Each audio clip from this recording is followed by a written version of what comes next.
Labs rīts visiem kosmosa ziņu sekotājiem un rīta kafijas baudītājiem. Šodien, 24. jūlijā, savas vārdienas svin manas burvīgās vārdamāsas Kristīnas, kā arī šarmantās Kristiānas un Kristas, un arī foršie kristiāni.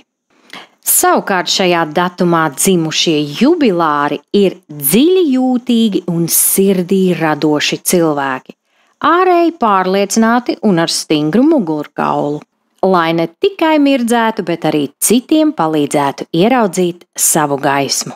Sirsnīgi sveicam visus šodienas gaviļniekus, jo dzīve ir jāsvin.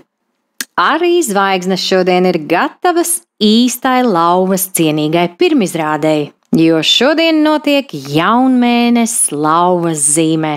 Un ja šī diena būtu cilvēks, tad tā būtu jautra meitene, kura dejotu puķainā kleitā ar gaisā paceltām rokām, bet viņas mugursomā būtu noslēpti sapņi.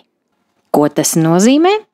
Vienkārši uzspodrini savu kroni, sapucējies un sāc gatavoties jaunam spožumam savā dzīvē. Jo šī diena ir, kad bez pieticības vari izpausties visā savā spožumā.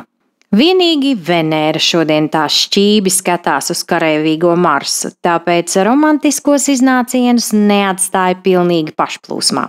Centies ieslēgt savu iekšējo takta izjūtu un mēģina ar savu mīļoto lauviņu sarunāties bez liekas rūkšanas. Bet, ja kāds šodien mēģina tev mazliet pavilkt aiz astes, atceries, lauva nekad neatbild uz kaķu provokācijām. Viņš vienkārši tos cēli ignorē un spīd vēl spožāk. Īsāk sakot, šī diena ir piemērota gan jaunu ideju, gan arī ilgtermiņa projektu plānošanai, jo iespējams, ka tie paliks vēsturē. Tāpēc iztaisno muguru, uzsmaidi sev un droši dodies iekarot pasauli. Lai tava kosmosa kafija un visa diena garšo pēc zvaigznēm, bet virs galvas mūžīgs piena ceļš.